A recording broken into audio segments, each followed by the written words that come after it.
Hi mga loves! For today's video, sobrang inip namin ni Habi. Tignan nyo naman siya. Sa mga puntong yan, di na niya natiis, nag-aya siyang maglibot. Naisipan nga namin pumunta sa Cafe Sinukuan.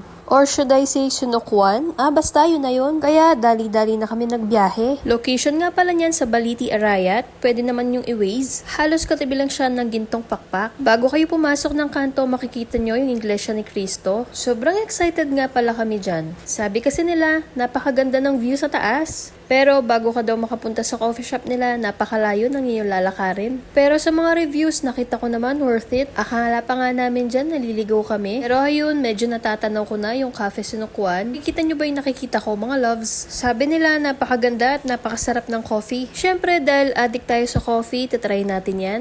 Habang papalapit, nakita ko nga to, grabe nagsiswimming sana all. O tara, lundag na. Grabe, ang haba ng pila, hindi na kami tumuloy. Sobrang dami ng mga tao. Mas okay yung hindi gaanong crowded.